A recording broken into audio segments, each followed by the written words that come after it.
भरतो लुक टेस्टसाठी घेणं, तर ते नाव बघितलं ना तर त्यांनी माझा फॉर्मच नाही घेतलेला. तेव्हा माझा कुठेतरी इगो हर्ट झाला. तर तो मला इंडस्ट्रीमध्ये नाव क्रिएट करणं आणि मराठी माणसाला हे खूप अवघड आहे. हां ते तर आहे. तो मला एक मित्र नाम चेंज करलेलं. म्हणजे का नाही बाई, मराठी आहे मी आणि अभिमान आहे मला. माझे पप्पा बोलले की तुला जर आवड आहे त्यासाठी आम्ही 100% सपोर्ट करणार म्हणून. आपण गायडन्स नाही केला या गोष्टीसाठी. रेफरन्सनी कॉन्टॅक्ट्स बिल्ड करून मी माझा सेटअप केला पूर्ण. सिद्धेश पवार हे नाव ऐकल्यावर ते मॉडेलिंग इंडस्ट्रीमध्ये असे बघतात. वाटलेलं की फिनालेमध्ये टॉप 5मध्ये येईल हे मला गॅरंटी होती, कारण मला तेवढं एक्सपिरियन्स आहे, म्हणजे कॅपेबिलिटी कॉन्फिडन्स होता माझ्याकडे की मी येईन. मॉडेलिंग म्हणजे असेच बघत आहे माझ्याकडे 1% म्हणजे मॉडेलिंग म्हणजे काय. माझा एक टी सिरीजचा प्रोजेक्ट आलेला 2022-23मध्ये आता रिसेंट. त्यानंतर जो मी आजारी पडलेलो, म्हणजे एकदम खूप डाऊनफॉल झालेला. म्हणजे काय माहीत नाही काय होतं ते. माझं एकच आहे, जर मित्रांनी माझ्यासाठी 100%मधून 1% जरी केलं ना तर मी त्यासाठी 101% करेन. Being a middle class boy difference असा खूप वाटतो मनाला, पण मी तो कॅरी नाही करत आहे. मला तीच एक भीती होती की आता इंडियासाठी जातो आहे ना, तर झुकायचं नाही. नावासमोर ब्रँड लागला आहे माझ्या. लोकांचं असं म्हणणं आहे की हे जे आपले कॉम्पिटिशन्स होतात ते स्क्रिप्टेड असतात किंवा स्पॉन्सर बेसिस असतात, जो जास्त पैसा लावेल तो विनर असतो. सगळ्यांना वाटतं मी जिंकलो आहे, पण जिंकलेल्याच्या मागची जी माझी मेहनत आहे ना ती कोणी बघितली नाही आहे. की मग अजून आरशामध्ये बघायचं तर मला असं वाटायचं की मी नाही होणार परत. जो बिल्डअप असतो ना तो होणारच नाही. ते तर आहे. पैशासाठी पब्लिक काही करेल. माझा स्वामींवरती खूप विश्वास आहे. तर मी बोललो की स्वामींचं नाव घ्यायचं सगळं करायचं. मठात जायचो, म्हणजे खूप एकदम वेगळा फेज होतो. पण आई वैतागते, रोज नवीन कपडे कुठून आणतो बोलते. ज्या लोकांनीच मला मोठं केलं त्यांनाच घमंड टाकून काय फायदा आहे. मला एवढा आवड, मला एवढी पब्लिक चिडवते. जजिंग असं पॅनल ते सोडून आलं मी मध्येच. मला पार्सिटी नाही आवडत. ओके, ज्यांनी मेहनत केली त्याचं काय मन दुखलं असेल. रोज जगायचं. कारण मी आत्ताच रिसेंट एक महिन्यापूर्वीच माझा एक मित्र गमवला, सात्विक साने मध्ये. माहिती आहे. हो, एक मित्र. हाय हॅलो नमस्कार, मी तुमचा लाडका राम गजालीच्या दुसऱ्या एपिसोडमध्ये खूप खूप स्वागत करतोय. मित्रांनो, आजचे जे आपले गेस्ट आहेत ना ते कोणी साधेसुधे गेस्ट नाहीत. ते आहेत इंटरनॅशनल मॉडेल, ज्यांनी आत्ताच व्हिएतनाममध्ये झालेल्या वर्ल्ड ब्रँड ॲम्बॅसिडर या कॉम्पिटिशनसाठी इंडियाला रिप्रेझेंट केलेलं आणि चक्क 22 देशांमधून आपल्या देशासाठी हे टायटल जिंकून आणले. आणि असेच हाच टायटल नाही आणि असेच बरेच टायटल त्यांनी जिंकलेत. सो जाणून घेऊया त्यांच्या लाईफ स्टोरीबद्दल, स्ट्रगलबद्दल आणि बरंच काही. चला मग स्टुडिओमध्ये. वाट कसली पाहताय. नमस्कार, स्वागत आहे तुझं गजालीच्या दुसऱ्या एपिसोडमध्ये. सगळ्यात आधी तुझं खूप खूप अभिनंदन वर्ल्ड ब्रँड ॲम्बॅसिडर बनल्याबद्दल, 2025 या टायटल जिंकल्याबद्दल. सो कसा होता एक्सपिरियन्स व्हिएतनामचा? एक्सपिरियन्स तर खूप छान होता. आणि असा एक्सपिरियन्स बघायला गेलास तर खूप मोठा लेंदी एक्सपिरियन्स होईल माझा सांगायला गेलं तर. पण एक्सपिरियन्स हा माझ्या स्ट्रगलच्या वरती नाही. आणि एक्सपिरियन्स एवढा भारी होता ना की मला ते शब्दात मान्य करता नाही येणार असा एक्सपिरियन्स होता माझा. कधी विचार केलेला का की इंडियाला रिप्रेझेंट करेन? विचार तर नव्हता केला, पण म्हणजे एक स्वप्न होतं की इंडियाला रिप्रेझेंट करायचं या क्षेत्रामध्ये. ओके, मग कधी ठरवलेलंस की फॅशन इंडस्ट्रीमध्ये करायचं आहे किंवा मॉडेलिंगमध्ये काहीतरी करायचं आहे, हे कधी ठरवलेलंस? मी 2016ला ठरवलेली गोष्ट. ओके, 2016ला ठरवलेलं. 2017-18 ते छोटे मोठे टप्पे चाललेले माझे कॉम्पिटिशनसाठी. पण 2019ला एक मला म्हणजे फिलिपिन्सला गेलेले मी कॉम्पिटिशन इंटरनॅशनलला. तेव्हा मला एक चांगला लेवल भेटलं. नंतर मग 2-3 वर्ष लॉकडाऊनमध्ये गॅप पडला. नंतर मग परत मी अप्लाय केलं आणि आता जाऊन आलो. ओके, म्हणजे तुला काय इन्स्पायर केलं, कशाने इन्स्पायर केलं की फॅशनमध्येच यायला पाहिजे किंवा मॉडेलिंगच केली पाहिजे, हे कशावर इन्स्पायर झालास? इन्स्पायर असं कोणी केलं नाही, पण मला एकदा मी जिममध्ये होतो ना तेव्हा मला एक काका होते. त्यांनी मला सांगितलं की तू स्टार्ट कर ह्या गोष्टीसाठी. तर मला त्या इंडस्ट्रीबद्दल काही नॉलेज नव्हतं ना गोष्टीबद्दल. मी स्टार्ट करायला असं जाणार आणि तेवढ्यात एक शूट आलं मला. त्यानंतर मी बोललो की एक चान्स भेटतो, तो चान्स एकदम बोललो की त्याचं ठरवलंच की मी गोष्ट करून दाखवायची. ओके, मग मम्मी पप्पांचं रिॲक्शन काय होतं जेव्हा तू सांगितलंस की फॅशनमध्ये करायचं किंवा मॉडेलिंगच करायची? त्यांच्या मनात मोठा प्रश्न होता, कारण आपल्या घरात सगळे इंजिनियर आहेत, काही लोक डॉक्टर आहेत, काही लोक BCom केलं आहे, सगळे लोक जॉबला आहेत, 9 ते 6 जॉब आहे. त्यांना मॉडेलिंग म्हणजे असेच बघत आहे माझ्याकडे 1% म्हणजे मॉडेलिंग म्हणजे काय. तर मम्मी पप्पा बोलले की तुला जर आवड आहे त्यासाठी आम्ही 100% सपोर्ट करणार म्हणून. म्हणजे फर्स्ट स्टेप काय होती, म्हणजे कुठून तू नॉलेज घ्यायला चालू केलंस किंवा फर्स्ट स्टेप काय होती, कसं चालू केलंस तू? नॉलेज असं मी यूट्यूब, इंस्टाग्राम मला कोण गायडन्स नाही केलं या गोष्टीसाठी. रेफरन्सनी कॉन्टॅक्ट्स बिल्ड करून मी माझा सेटअप केला पूर्ण. एक नाव आता त्या इंडस्ट्रीमध्ये नाव क्रिएट करणं आणि मराठी माणसाला हे खूप अवघड आहे. हां ते तर आहे. आणि मराठी माणसाला असं नाव सिद्धेश पवार हे नाव ऐकल्यावर ते मॉडेलिंग इंडस्ट्रीमध्ये असे बघतात.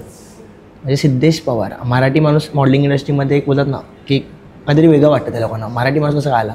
आणि आता काय नाही, आता युज टू झालं आहे. मग आताचं रिॲक्शन काय मम्मी पप्पांचं की व्हिएतनामवरून जिंकून आलास, हे टायटल भेटलं? रिॲक्शन म्हणजे भाई ते लोक एकदम टॉप ऑफ द वर्ल्ड आहेत. एकदम एकदम प्राऊड असतात ना, की एकदम सोने पे सुहागा असं ना, की त्यांना वाटलं पण नव्हतं ना की मी जिंकेल म्हणून. कारण परदेशात जाणं हीच मोठी गोष्ट आहे. ओके. मिडल क्लास फॅमिलीमधून बिलॉंग करतो तर परदेश असं नाव ऐकलं तरी घरी वाटतं की कुठे चाललं एवढं लांब. आणि कॉम्पिटिशनसाठी चाललेलं ना मी, तर त्यांना वाटलं की कॉम्पिटिशनसाठी चाललं. आणि कसं नाचक्की होते ना, कुठे आपण कुठल्या तरी क्षेत्रात आपण जातो आणि तिकडनं खाली झालं की लगेच मग 4 लोक बोलणार की काही नाही आहे, काय जाऊन फायदा झाला. आणि जेव्हा जिंकल्यानंतर मग त्यांची एक ताटमान असते ना, तिथे जाईल तिथे एरियामध्ये पप्पांना सिद्धेशचे वडील, आईला पण तसंच असतं. एक अभिमान आहे त्यांना पण.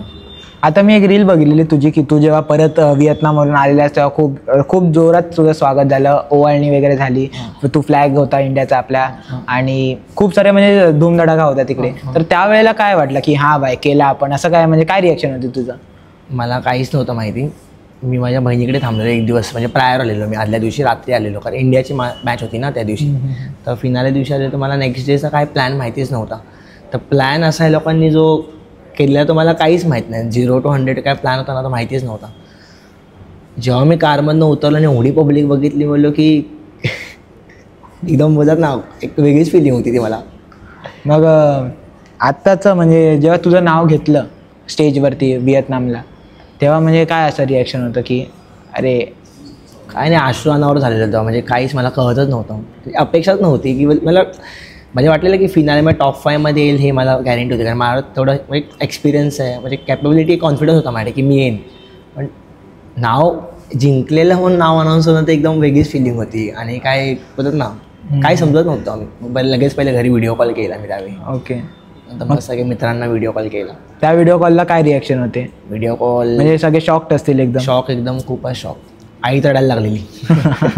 ऑब्विसली. आता आपण जेव्हा कुठल्याही सक्सेसच्या बाबतीत बोलतो तर प्रत्येक सक्सेस मागे एक स्ट्रगल पिरियड असतो, एक डाऊनफॉल असतो, किंवा खूप साऱ्या गोष्टी असतात, सॅक्रिफायसेस आले किंवा काय. तर तुझ्या मते असं स्ट्रगल तुला काय शेअर करायला आवडेल आपल्यासोबत?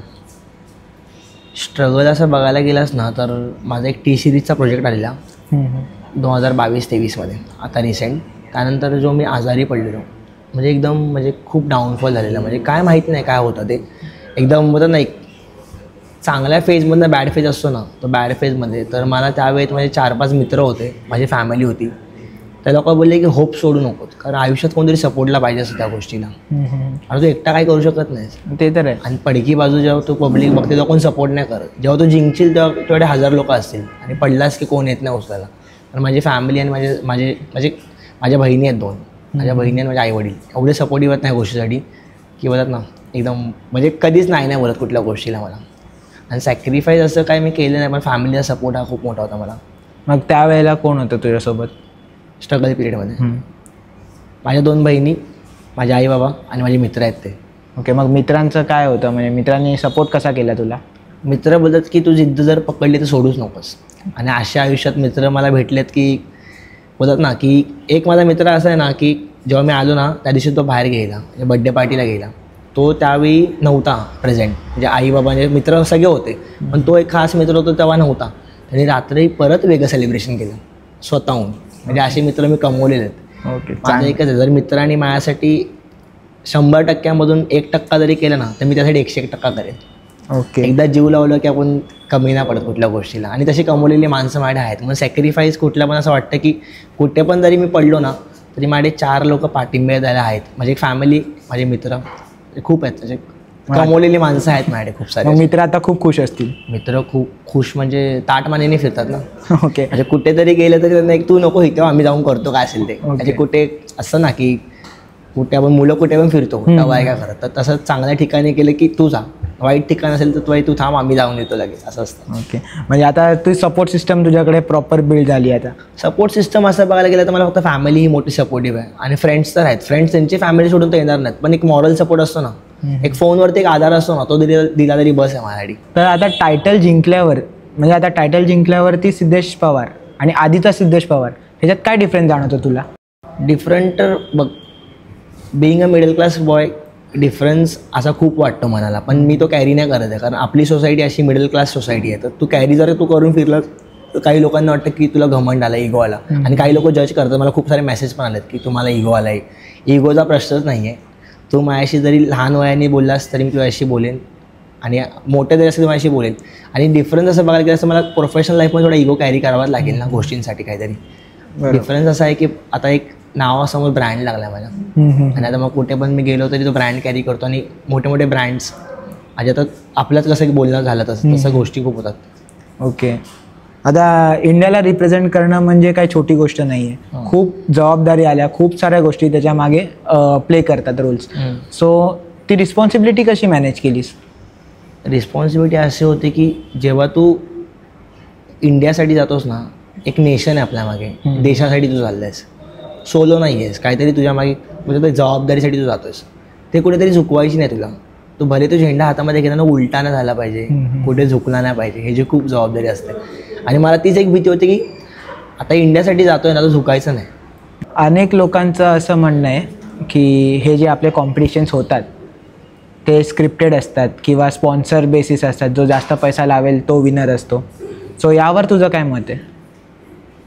स्पॉन्सर्स असतात, स्पॉन्सर्स मान्य करतो, कारण मिडल क्लास फॅमिलीमध्ये जोही कोण येईल ज्याच्याकडे आहे की एक बळ आहे की तो मॉडेलिंग क्षेत्रात उतरायचं बोलतं, तर स्पॉन्सर्स तर हवा आहे. बिकॉज सोलो तो करू शकत नाही आणि स्पॉन्सर्स भेटतात त्या लोकांना, पण हे स्क्रिप्टेड नसतं.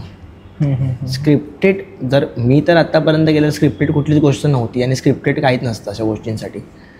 आणि माझं एक म्हणजे मराठी आपण बोलतो ना इंडस्ट्री, म्हणजे मराठी इंडस्ट्रीमध्ये गेलास किंवा कुठे बॉलिवूडमध्ये जर गेलास ना, स्क्रिप्टेड अशा गोष्टी सगळी पब्लिक बोलते, पण त्याच्या मागचा स्ट्रगल पिरियड जो असतो ना तो कोण बघत नाही. कळत आहे? कळलं. आता सगळ्यांना वाटतं मी जिंकलो आहे, पण जिंकलेल्याच्या मागची जी माझी मेहनत आहे ना ती कोणी बघितली नाही आहे. मी काय काय करून तिथपर्यंत पोहोचलो आहे, काय काय केलं आहे ते नाही पब्लिकने बघितलं आहे. जिंकलेल्याची व्हिडिओ खूप शेअर झाली, लक्षात ठेव. त्याच्या आधीच्या व्हिडिओ शेअर नाही झाले. बरोबर.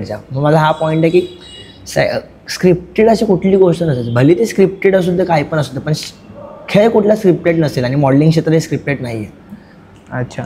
मग त्यावेळेला तुझं काय म्हणजे त्यावेळेला तू स्ट्रगल पिरियड तू बोलतोयस की मी स्ट्रगल केलं खूप, तर म्हणजे एखादी अशी स्ट्रगल गोष्ट जी तुला आठवते आणि असं तुला वाटतंय की हे जर केलं ना, मी हे जर केलं नसतं तर मी आज इकडे नसतो, अशी कोणती ती गोष्ट आहे? मग ती भले सॅक्रिफाईस असो किंवा एखादी अशी गोष्ट असो जी तुला नाही आवडली तरी तू ती केलीस कन्सिस्टंटली, तर अशी कोणती गोष्ट आहे? बघ, मी जेव्हा माझा वेट कमी आलेलं ना, म्हणजे 46 वेट आता 66 आहे, 20 kgचा डिफरन्स होता. तर 46पासून 60चा टप्पा काढायला खूप वेळ लागतो. तर मी जिमचे पूर्ण होप सोडलेले. मी जिममध्ये अजून आरशामध्ये बघायचं तर मला असं वाटायचं की मी नाही होणार परत, जो बिल्डअप असतो ना तो होणारच नाही.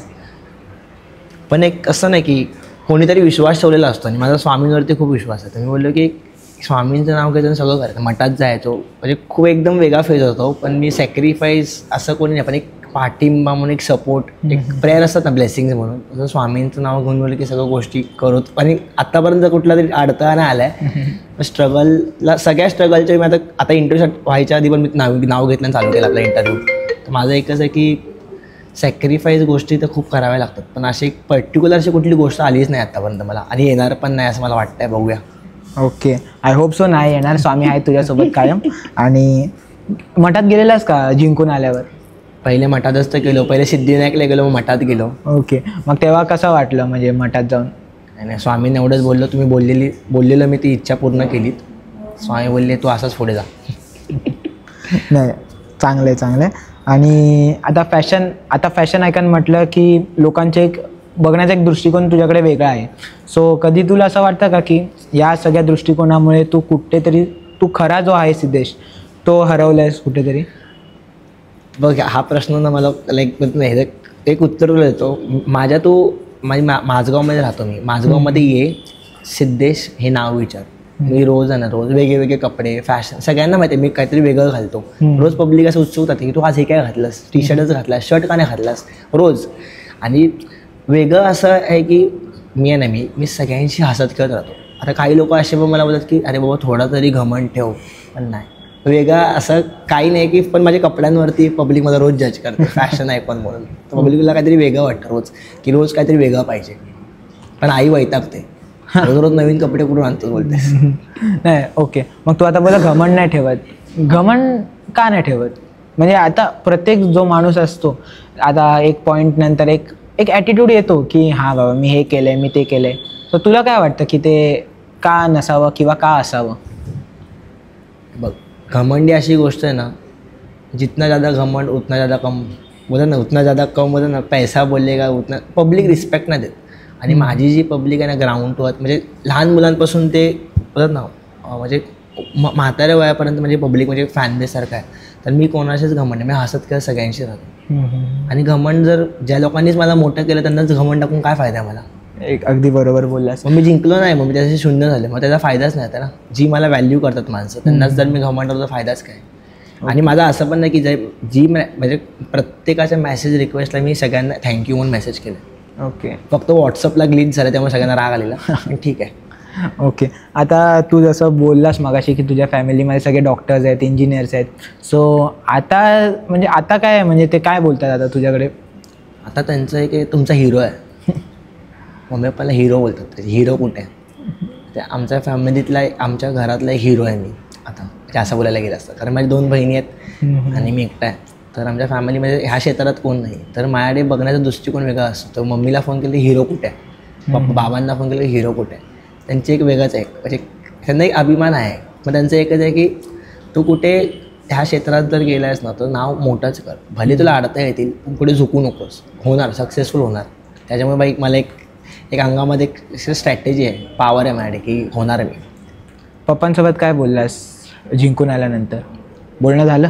बोलणं तर झालं पण एकदम खुश, एकदम म्हणजे काय बोलणं असं नाही, ते इंटरॅक्शनच झालं त्यांच्यासोबत. असं बोलणं म्हणजे एकट्यात कसं बोलणं नाही, पण ते खूप खुश झाले. व्हिडिओ कॉल केलं तर एकदम खुश, सगळ्या मित्रांना फोन बिन करून सांगितलं माझा मुलगा जिंकला आहे. मग पप्पांनी काय तुला असं हे केलं का, म्हणजे मोटिवेट किंवा शबाशकीची थाप आपण जे मुलं बोलतो केली ना? शबाशकीची थाप तर 100% केली. वडिलांची शबाशकीची थाप पाहिजे तुला. काय नाही, जाताना मला 2000 रुपये दिले स्वतःहूनच. म्हणजे आत्तापर्यंत पैसे मागतच नाही घरी, पण एक असतं ना की वडिलांकडनं भेटलेली भेट आणि आल्यावरती केक बीक, मला लहान मुलासारखं करतात ते अजून पण. म्हणजे किती पण मोठा आला ते जाणून नाही देत की तू मोठा आहेस म्हणून. एक प्रेम असतं ना, ते प्रेम म्हणजे आहे अजून पण घरात आपल्या. मग आता मम्मीशी बोलणं झालं? मम्मी बाबा रोज नजर काढते यार. नाही, ते प्रत्येक आईचं असतं तसं. ती रोज म्हणजे तिचं एक असंच आहे की कुठेतरी नजर नको लागून कुठेतरी पडायला नको. कारण आधी त्या फेजमध्ये मी गेलेलो आहे, कारण तो फेज आहे ना खूप म्हणजे होतात ना एकदम क्रिटिकल फेज होता. जेव्हा मी हॉस्पिटलला होतो ना माझे डोळेच होते उघडत. ओके. आता म्हणजे फक्त माझ्या बहिणी, माझे आईवडील, माझे मित्र जे आहेत तेच होते. आणि तेव्हा माझ्या आईचं एक होतं की बाबा काय व्हायला नको, कारण तो एक होता क्रिटिकल फेज होता. परत कुठेतरी उभा राहिलं तर त्या लोकांचं एक होतं ना की आता कुठेतरी परत उभा राहिलास ना ती नजर नको लागायला, काय व्हायला नको, ती घाबरते खूप. आता तू जसं बोलतोयस मागासपासून त्याच्यावरून मला जाणवतं की तुझ्या मम्मी पप्पांचा रोल खूप मोठा आहे तुझ्या या सक्सेसमध्ये. पप्पा आणि माझ्या बहिणींचा 2 म्हणजे माझे आई वडील आणि माझ्या 2 बहिणी हे माझं जग आहे. आता म्हणजे एक जग असतं ना, सायकल असते जग. आणि माझे मित्र जे खास आहेत ते पण एक हे सायकल असते ना, आमच्या चौघांची एक सायकल आहे. ते मला वाटलेलं की ह्या क्षेत्रात मला, कारण मी लहान पडतो घरामध्ये, तर मला वाटलं सपोर्ट नाही करणार. पण त्या दोघी बहिणी पण मॅरिड आहेत, पण एवढा सपोर्ट आहे ना बाई, म्हणजे खरंच नाही top of the world level. अरे कुठली पण गोष्ट जरी मी माझ्या बहिणीला बोललो ना, लहान बहिणीला की मला ही गोष्ट पाहिजे, तर आता जरी तिला फोन केल्याने बोलला ना की असं असं आहे, लगेच ऑन द स्पॉट आहे. मग त्यांना एखादा मेसेज द्यायचा असेल आत्ता, म्हणजे जे तू कधी बोलू नाही शकलास किंवा बोललासच नाहीस, सो तो काय मेसेज देशील आता त्यांना, म्हणजे तुझ्या फ्रेंड्सना, तुझ्या बहिणींना, तुझ्या मम्मी पप्पांना? माझ्या बहिणींना, माझ्या मम्मी पण एवढं सांगेन की जेवढं त्यांनी आतापर्यंत मला माझ्यासाठी जे केलं आहे ना, म्हणजे कोणच नाही करणार. आणि माझ्या मित्रांनी जे केलं आहे ना, मी कोणच त्यांनी जे माझ्यासाठी केलं त्यांच्यासाठी डबल करणार आहे मी. डबल म्हणजे एकदम टिबल करणार आणि त्यांना मी स्पीचलेस करणार. अशा गोष्टी माझ्या मनात आहेत, आता सांगतोय पॉडकास्टमध्ये, सांगणार म्हणजे मनात होती गोष्ट, ड्रीम करायची होती, करणार. म्हणजे त्यांच्या सगळ्या अपेक्षा पूर्ण करणार मी, त्यांच्या इच्छा काय पूर्ण करणार. म्हणजे कधी फोनवरती कुठली हेल्प त्यांनी मागितली की नाही बोलणार, करून दाखवणार. ओके, नक्की करशील तू.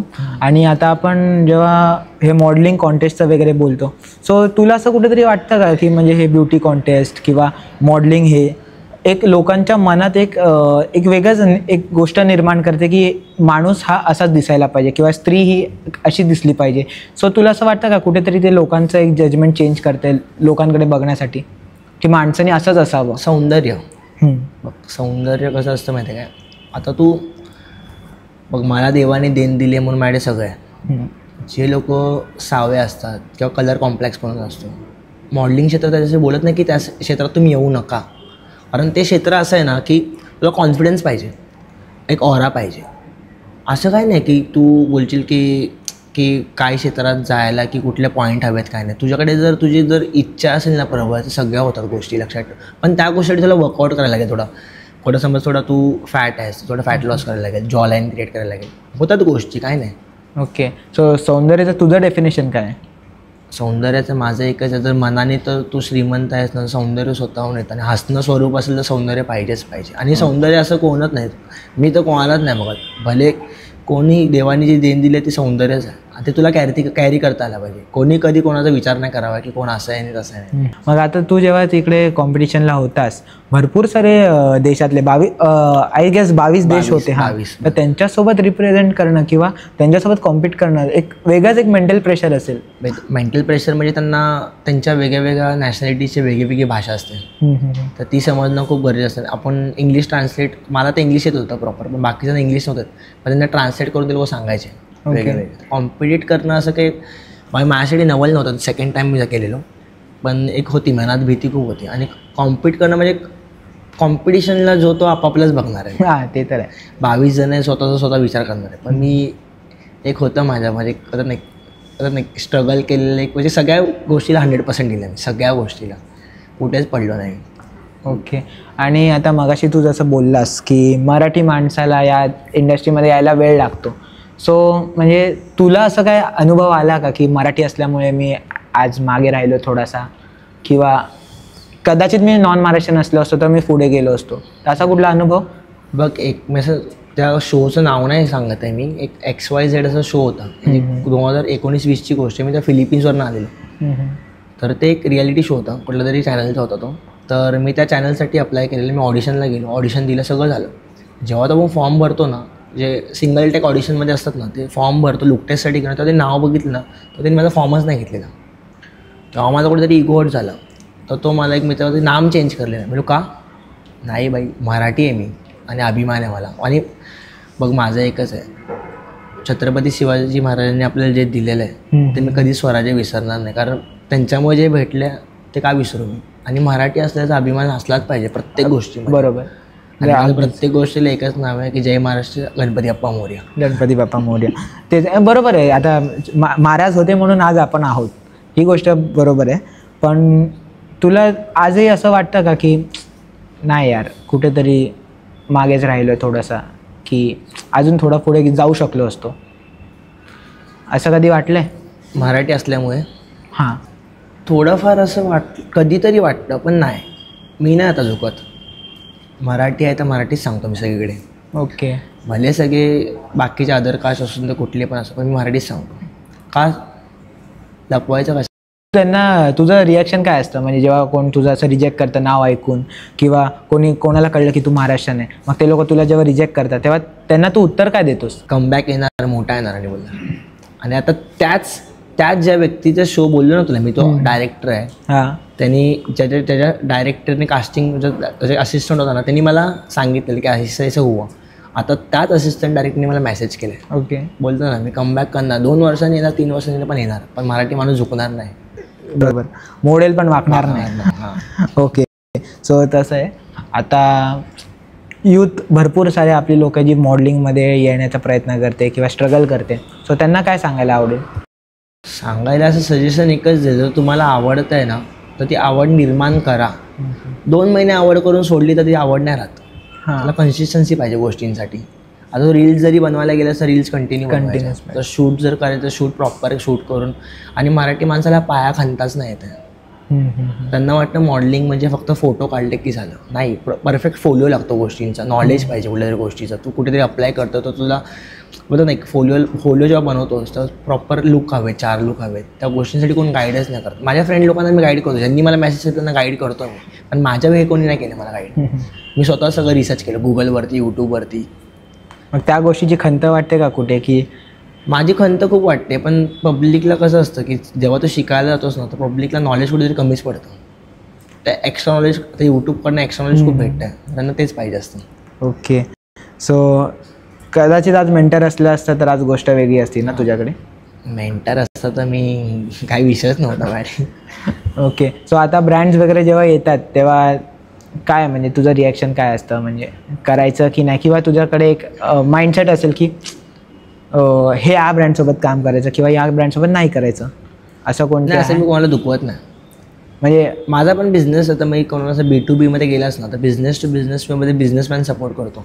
पण एक थोडा प्रोफेशनलिझम मेंटेन करून जर सपोर्ट केला असतो तो गोष्टींना तर होतो तो मेंटेन. आणि तुम्ही कोणाला नाही असं बोलत नाही, पण प्रोटोकॉल थोडा गेला पाहिजे. कारण आपण तो प्रोफेशनलिझम मेंटेन केला असतं बार्टर सिस्टम सगळीकडे होत नाही. हां, ते तर समजलं असतं. प्रोफाईलसाठी काहीतरी ग्रोथ पाहिजे ना. आता आपण जसं फॅशनबद्दल बोलतो तर फॅशनमध्ये भरपूर सारे इन्फ्लुएन्सर्स आहेत. फॅशनबद्दल खूप सारे लोक बोलत असतात. सो असं एक ट्रेंडिंगवाले फॅशन इन्फ्लुएन्सर आहेत जसं आपल्या ऑरी आहे, उर्फी जावेद आहे. मग यांच्या फॅशन सेन्सबद्दल तुला काय वाटतं?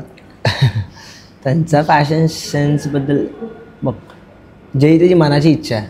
आणि उर्फीचे असे फॅशन ते बोल्ड सीन आपल्या लोकांना म्हणजे खूप खटकतात, पण जे तिला आवडतं ते ती करते. आणि ती त्याच्यामागे मेहनत आहे यार, प्रत्येक गोष्टीमागे मेहनत आहे. आपण बोलतो ते बघायला खूप आपल्याला वेळ वाटतं, पण ते जे क्रिएट करताना ते व्हिडिओ टाकताना यूट्यूबवरती तिची पूर्ण टीम 7-8 जण तिला एकटीला करत असतात यार. त्या गोष्टी ते फॅन करते, कधी कधी काय काय वेगळे वेगळे करत असते. आणि ऑरीचा फॅशन तर फक्त तो कवर्सवरती आहे, तो काय रिच किड आहे. पण उर्फी इज लाईक स्ट्रगल करते. ओके. आणि मग तू कोणाला म्हणजे तू कोणाला बघतोस ॲज अ फॅशन इन्फ्लुएन्सर? तुला कोण इन्फ्लुएन्स करतं फॅशनसाठी? फॅशनसाठी इन्फ्लुएन्स, फॅशन स्वतःची एक स्टाईल मी स्वतःच कॅरी करतो. फॅशनसाठी मी स्वतःच एक फॅशन ऐकून स्वतःला समजतो. तर आणि असं इन्स्पिरेशन तर मोटिवेशन बरोबर विचारलं असतं. मला शाहरुख खान मला जाम आवडतं. Same Shahrukh fan. शाहरुख खान मला एवढा मला एवढी पब्लिक चिडवते ना, एवढी पब्लिक केस सोडले ना की शाहरुख मला मिनी शाहरुख. हा थोडासा असा जवान टाईप लुक आहे. आणि मला कमेंट पण शाहरुख किती येतात शाहरुखवरती कमेंट. तर आई बाबांना नाही आवडत शाहरुख, पण मला म्हणजे घर कोणाला आवडत नाही शाहरुख. म्हणजे मित्रांमध्ये पण नाही. सलमान खान पण, शाहरुख खान कोणा सपोर्ट नाही. मला एवढा आवडतो शाहरुख खान की जीव की प्राण. कधी भेटायची इच्छा होते की नाही? गेलेलो मी बड्डेला लास्ट इयर. बड्डे कॉन्सर्ट होता, ते इव्हेंटला फ्रेंडने मला पाठवलेलं. जवळून बघितलंस काही, ज्या दिवशी भेटणार त्या दिवशी वेगळा जलवा असेल भाई. नक्कीच भेटशील तू लवकरच. आणि आता आपण जसं फॅशनबद्दल बोलतो किंवा या कॉम्पिटिशन्सबद्दल बोलतो, तू फक्त हीच एक कॉम्पिटिशन आहे, तू भरपूर सारे कॉम्पिटिशन आणि भरपूर सारे टायटल जिंकलाय. सो त्या टायटलचे एक्सपिरियन्स काय होते? मग इंडियामध्ये आता कॉम्पिटिशन हा खेळ झाला आहे. म्हणजे आता पहिल्या आमच्या वेळी जे व्हायचं ना, एकदम बोलतात ना कॉम्पिटिशन सारखं. पार्शिलिटी मला आवडत नाही. कळतं? 18 जण 15 जण जे येतात तुझ्याकडे आणि एकच जण कोणतरी न जिंकणारा एक असतं ना, ऑरा असतो गोष्टींचा. तू भले त्या कॉम्पिटिशनला गेले असतो, तुला माहिती आहे की ह्या 8-9 जणांमध्ये हे 2-3 डिझर्विंग वाटतात. आणि ते डिझर्विंग नसतात, ते लोक जिंकतात ना, तेव्हा खूप मनाला वाटतं. मी किती जजिंग असतात ना पॅनल, ते सोडून आलो आहे मी मध्येच. मला पार्शिलिटी नाही आवडत. ओके. ज्यांनी मेहनत केली त्याचं काय मन दुखलं असेल. ते तर आहे. पैशासाठी पब्लिक काही करेल नाही. माझं एकच म्हणणं ऑर्गनायझर लोकांना, फेअर प्ले करायला. 2 पैशासाठी कोणाचं मन दुखून, जो डिझर्विंग आहे त्याला वाईट वाटतं. आता त्यांनी स्ट्रगल केलं असतं तो गोष्टीसाठी. तो डिझर्विंग असतो ना तो गोष्टीसाठी. आणि जो अनडिझर्विंग असतो तो काय 9 ते 10 जॉब करणार नंतर, तो मॉडेलिंग क्षेत्रात येतच नाही नंतर. ओके.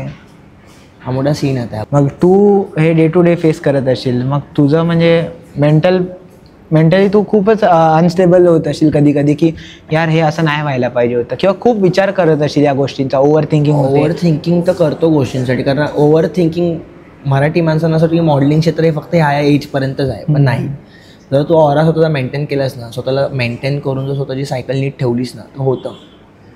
ओके. आता पब्लिकला वाटलं मॉडेलिंगला रिटायरमेंटच नाही आहे, असं थोडी आहे.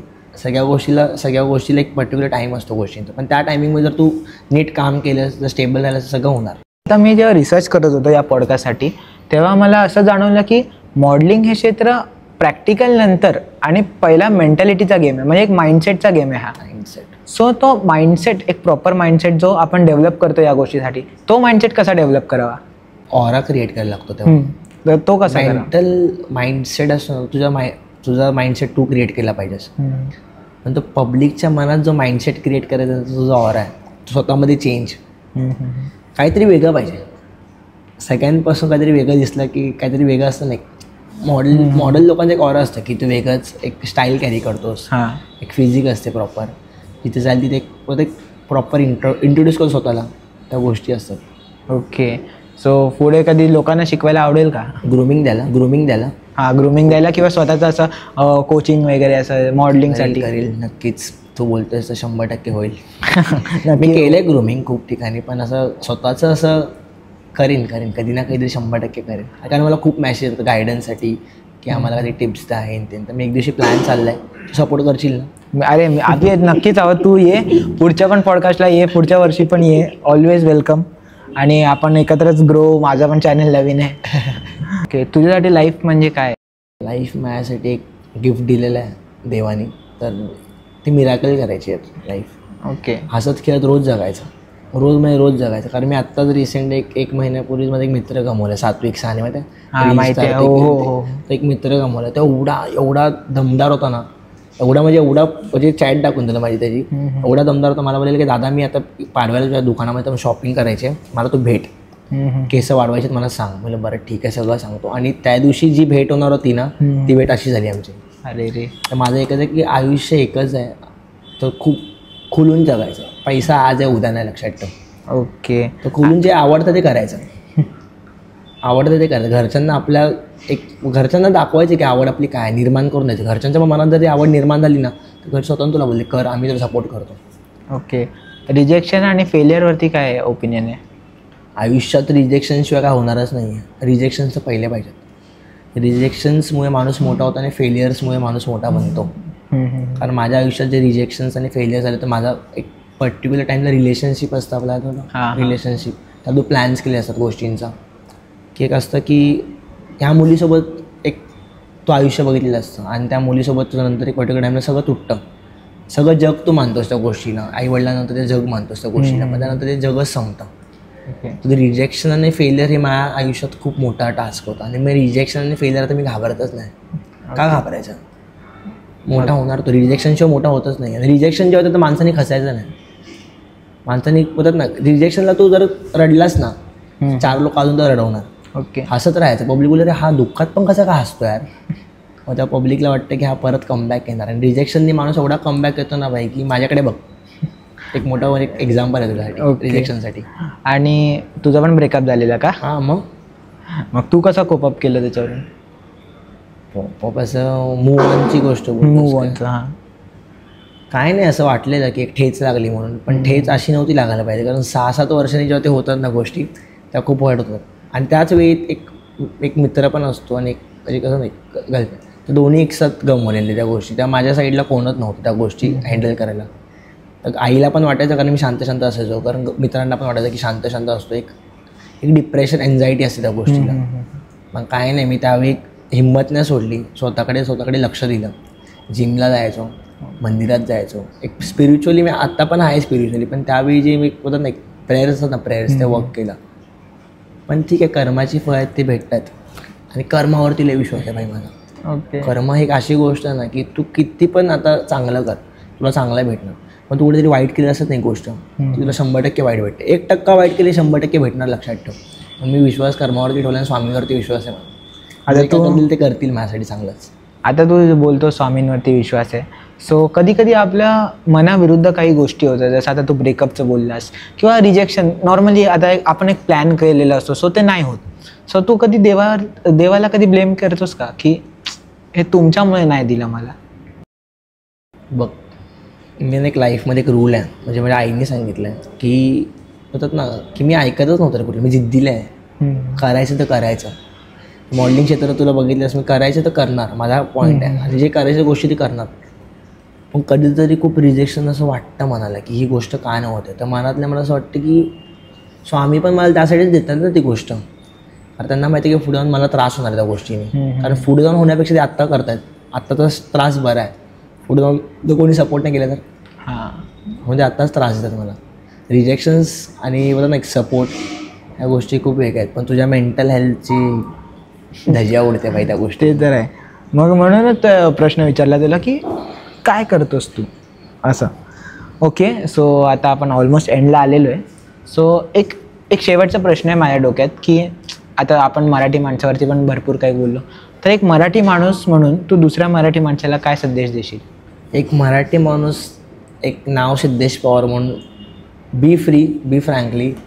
मी प्रत्येक मराठी माणसाला सपोर्ट करतो, ही माझी मेंटॅलिटी आहे. आपण सगळ्यांनी एकामेकांना जर सपोर्ट केला, आपण सगळे मोठे होणार एक दिवशी, आणि सगळीकडे मराठी माणूसच दिसणार. ओके. आणि माझी तर लई इच्छा की दिसावा म्हणून, आणि दिसणार 100%.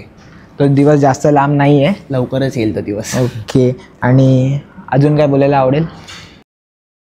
अजून काही नाही बोलायला आवडत की मॉडेलिंग क्षेत्रात कोणी काय भीती बाळगू नका. तर मनात काय असेल तर 100% म्हणजे स्वतःची इच्छा असेल ना करायची मॉडेलिंग तर 100% करा. आणि काय हेल्प लागली तर मला मेसेज करा, मी 100% हेल्प करेन. ओके, थँक्यू आल्याबद्दल, तुझा एक्सपिरियन्स शेअर केल्याबद्दल. आणि आम्हाला पण खूप साऱ्या नवीन गोष्टी शिकायला भेटल्या तुझ्याबद्दल किंवा तुझ्याकडून काही गोष्टी शिकायला भेटल्या. तू असंच ग्रो करत राहा, तू अशीच तुझी प्रगती हो. तू परत एकदा पॉडकास्टला ये, त्यावेळेला आपण अजून जरा चांगल्यापैकी करू. ओके, सो थँक्यू आल्याबद्दल. वेलकम. थँक्यू तुम्ही पण बघितल्याबद्दल हा पॉडकास्ट. आणि जर तुम्हाला हा पॉडकास्ट आवडला असेल तर लाईक करा, शेअर करा आणि सबस्क्राईब करा. आणि आपल्या भावाला नक्की फॉलो करा आणि त्याला सपोर्ट करा. शेवटी मराठी माणूस येतो, पण आपण पण मराठी माणूस आहोत. सो एकमेकांना सपोर्ट केल्याशिवाय आपण पुढे जाऊच नाही शकत. सो धन्यवाद.